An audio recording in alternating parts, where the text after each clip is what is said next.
Bien, chiquillos, hoy día vamos a hablar del sistema de alianza geopolítica y paz armada. En el módulo anterior hablamos de la carrera imperial, ¿cierto? Y hablamos de cómo las naciones europeas y extraeuropeas, que esto incluye a Estados Unidos y Japón, iniciaron un proceso de expansión territorial sin ningún tipo de comparación previa. Ya, este proceso de expansión territorial tuvo causas económicas, políticas, tecnológicas, pero que destaca por sobre todas las cosas las causas ideológicas, que van a justificar a partir de la idea de superioridad de la raza, a la idea de colonizar, de educar, y la idea de progreso indefinido. Van a justificar una serie de conquistas territoriales asociadas a muchas atrocidades cometidas dentro de los imperios coloniales. Bien, hoy día vamos a trabajar otro fenómeno que estuvo vinculadísimo al proceso de expansión territorial y que de hecho se dio de forma paralela entre 1870 y 1914, y este fenómeno se le llama la paz armada. Primero, conversar de lo que estaba pasando en la sociedad europea. Europa entre 1870 y 1914 estaba viviendo un proceso cultural y social que se le llamó la Belle Époque. La Belle Époque se caracterizó por la consolidación de la cultura burguesa como cultura hegemónica o como cultura líder. Y esto llevó de la mano la instalación en la sociedad europea, sobre todo en la sociedad dominante, ya, de que el progreso era una realidad y que el progreso era cada vez mejor, y que además este progreso iba de la mano con las acciones que este grupo llamado burguesía podía ejecutar dentro de una sociedad. Se convirtieron de hecho como en la luz o en el farol educador de toda la masa de ignorantes y animalitos llamados personas, ¿ya?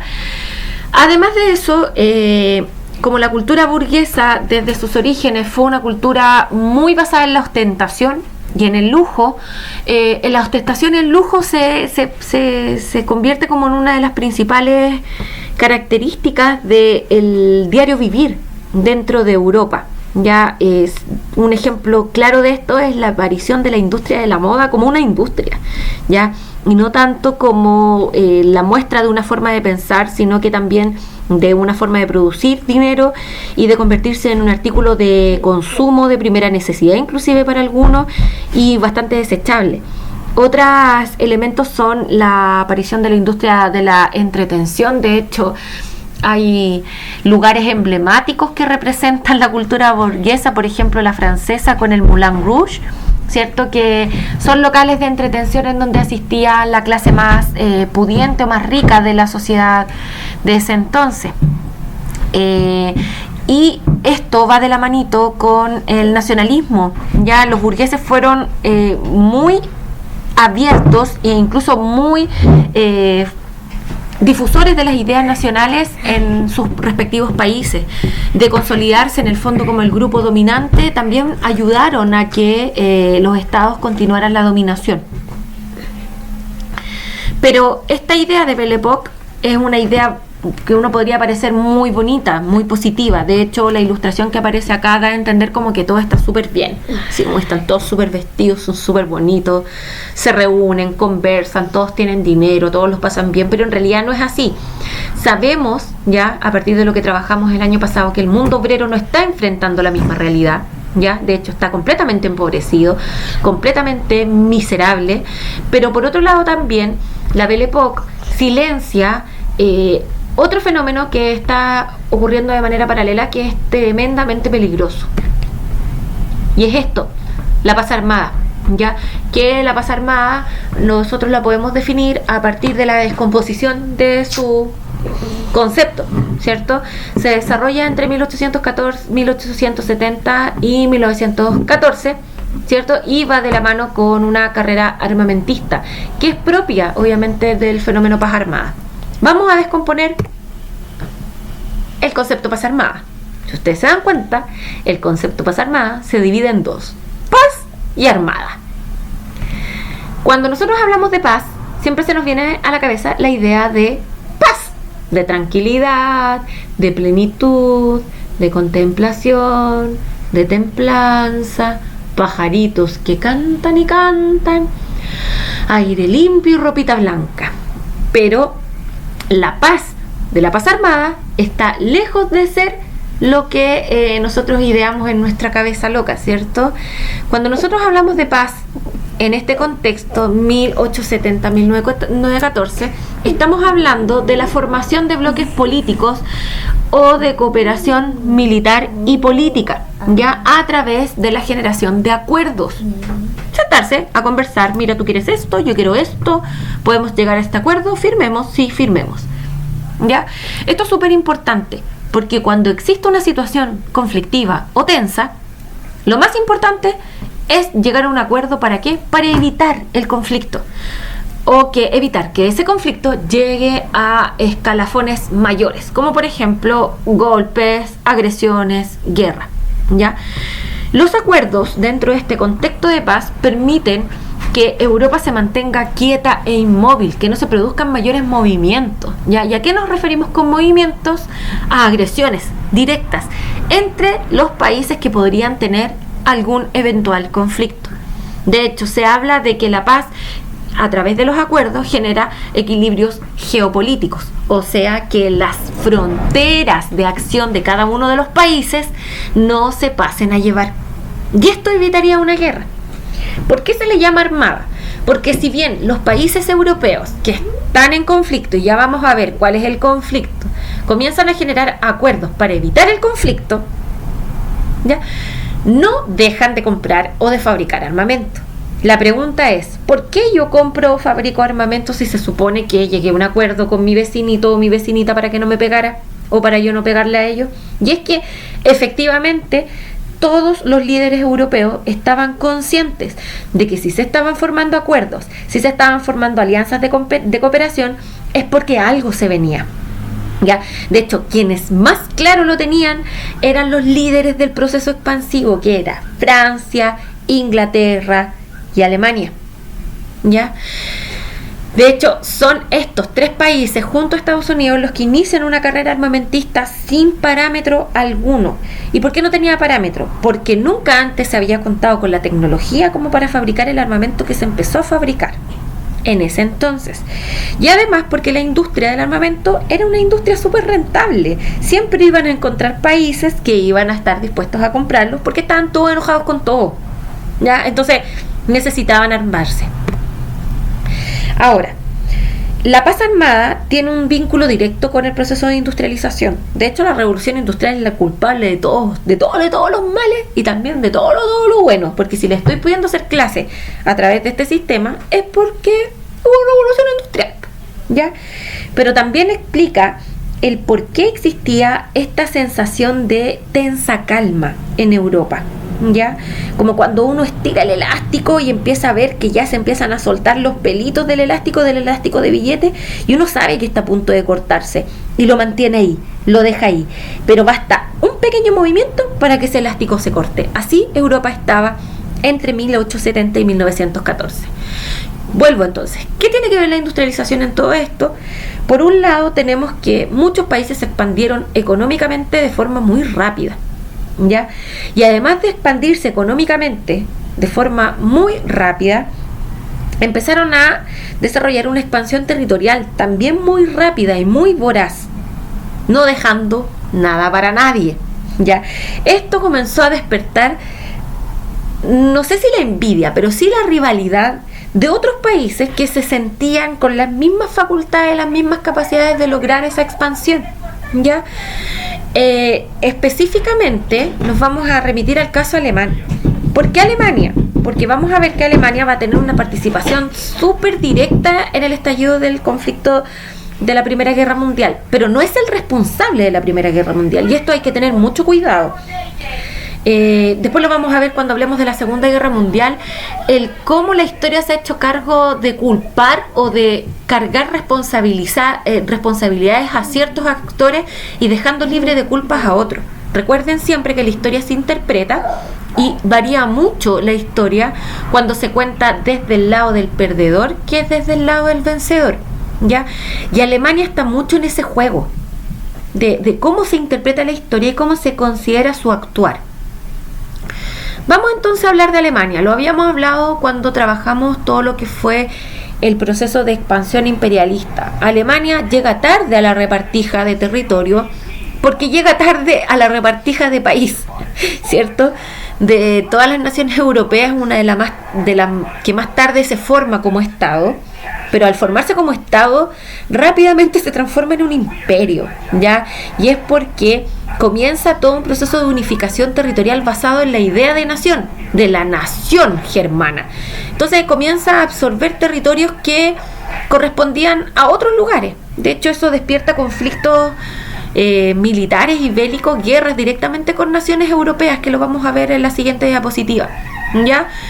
Se logra industrializar tardíamente, estamos hablando que en la segunda fase de la revolución industrial recién aparece Alemania, pero lo hace súper rápido y súper bien. De hecho, Alemania en 20 años se transforma en un estado súper potente y súper exitoso, ¿ya?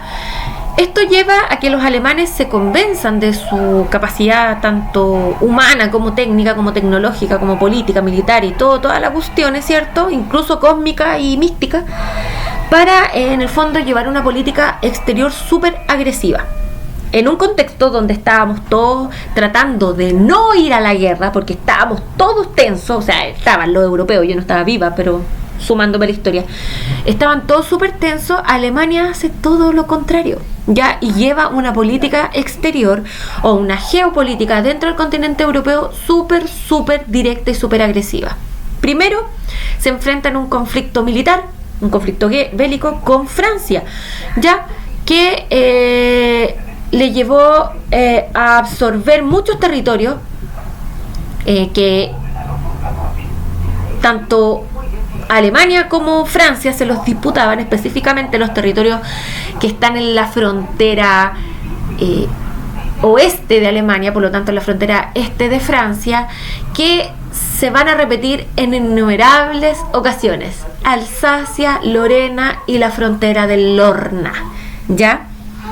Y esto va a tener en permanente rivalidad a franceses y alemanes por estos territorios, ¿ya? En la guerra franco-prusiana, el canciller alemán, que es Otto von Bismarck, logra tomar posesión de estos territorios, pero obviamente Francia queda con la bala pasada de que le quitaron esos territorios que ellos consideraban que les pertenecían. Segunda característica de su política exterior está vinculada directamente con su canciller, que es Otto von Bismarck, ¿ya? Que desarrolla una industria súper potente, y esta industria está vinculada específicamente a la fabricación de armamento y a la venta de armamento a otras naciones que están en su entorno o en su área de influencia, ¿ya? Alemania se transforma en una potencia industrial en muy poquitos años, ¿cierto? Y esto es muy mal visto por el resto de las naciones europeas. Obviamente es un nuevo competidor en los mercados que es necesario o bien minimizar o bien destruir, ¿ya? Y paralelo a que se va desarrollando esta industria militar, este proceso de industrialización y además esta adquisición de territorio, von Bismarck empieza a fomentar la idea del pangermanismo, o la idea de que la nación germana debe estar toda unificada y debe tener un espíritu común, que es levantar a la nación hacia las posiciones más altas dentro de la idea de progreso y de desarrollo, ¿ya? Y esto lleva a que muchos reinos que están en el entorno del territorio primitivo alemán comiencen a ser anexados, ya sea de forma voluntaria, ya sea a través de acuerdos y protectorados, o ya sea directamente a través de la colonización por imperio, ¿ya? Y esto es así como se construye el imperio alemán, lo que se conoce como el Segundo Reich. En el Segundo Reich asume Guillermo II, y Guillermo II, que es el Kaiser o emperador, lo hace con una política absoluta y completamente expansionista, ¿ya?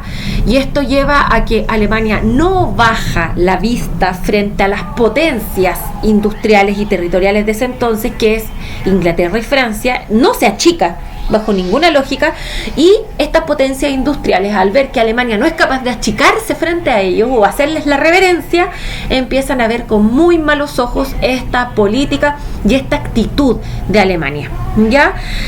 Y aquí comienza a ingresar un cuarto actor, que es el Imperio Ruso. Y es que el Imperio Ruso comienza a ver con muy malos ojos también toda esta política expansiva alemana, porque el pangermanismo también va vinculado a territorios y a naciones que están dentro del Imperio Ruso, ¿ya? Dentro del Imperio zarista. Entonces, esta nueva postura de Alemania, como Alemania 3.0, los más bacanes de todos, ¿cierto? Es mal vista por quienes en ese entonces eran considerados los más pulentos de todos, que era Inglaterra, Francia y por el lado este el Imperio zarista o el Imperio Ruso. ¿Tuvo culpa Alemania? Uno podría decir sí, debería haber entrado más silencioso, pero otros podrían decir ¿qué hizo Alemania que no hizo Inglaterra y que no hizo Francia? No eran muy distintos en sus conductas. De hecho, uno podría cuestionar por qué era un deber de Alemania someterse a las voluntades de Inglaterra y de Francia, si es que lo vemos de esa lógica. Tenemos muchas visiones para un mismo fenómeno. Lo cierto es que todos se estaban comportando igual. Lo que pasó con Alemania es que tuvo una política muy agresiva en muy pocos años. Y eso es lo que destaca dentro de este proceso.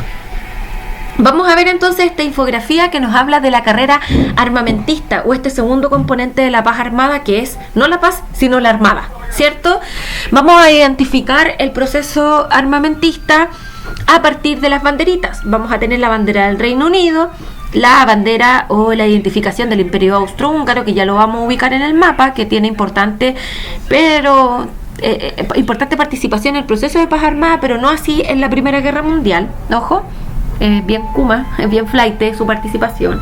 Vamos a tener la presencia de Francia, de Alemania y del Imperio Ruso, ¿ya?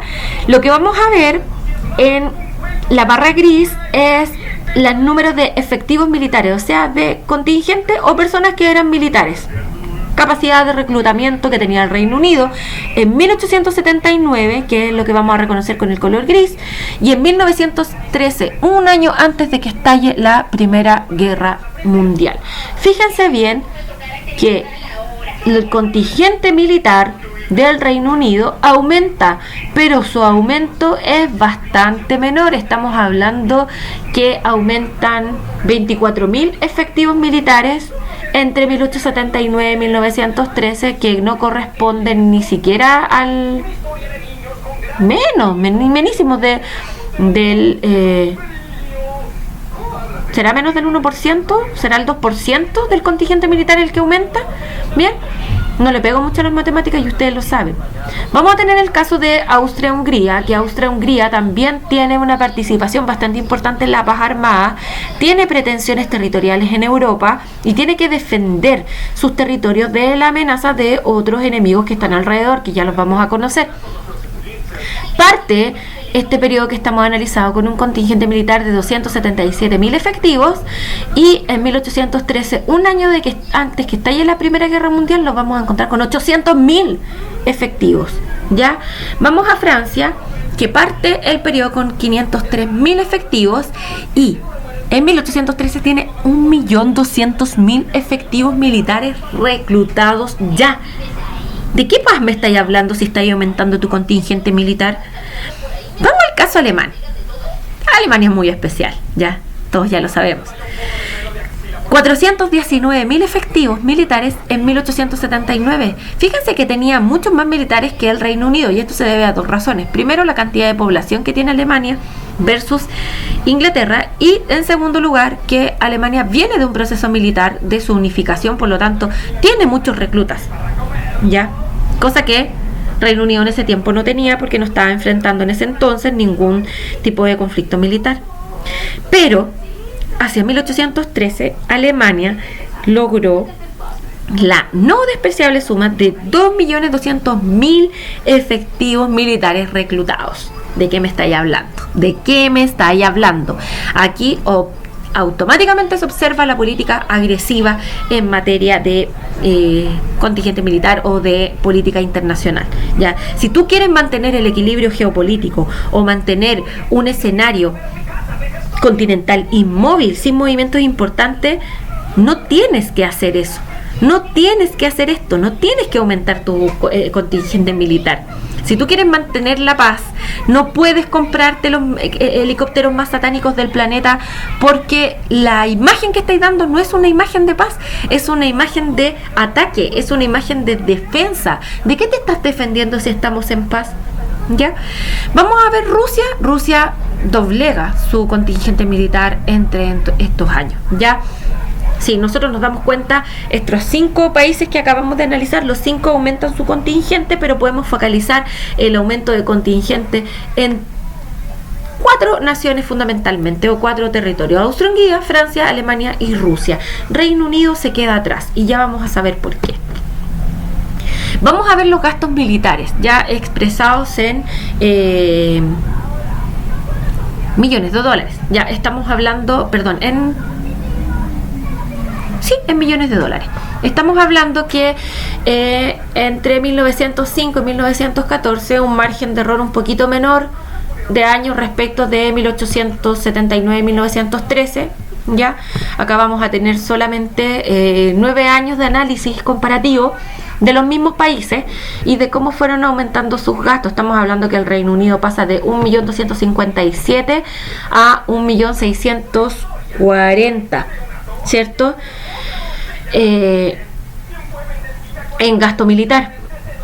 Podemos ver también el caso de Austria-Hungría, que también aumenta, Francia, que aumenta, pero lejos el que más destaca en el aumento del gasto militar es Alemania. Ya nuevamente vemos el reflejo de las políticas agresivas en materia de relaciones internacionales. Si tú quieres mantener la paz, ¿por qué gastas tanto? Pero a su vez, ¿por qué ellos estaban obligados a mantener un gasto bajo si estas naciones, tanto como Francia como Reino Unido, venían gastando hace mucho tiempo, de manera paulatina, gradual, pero venían gastando lo mismo?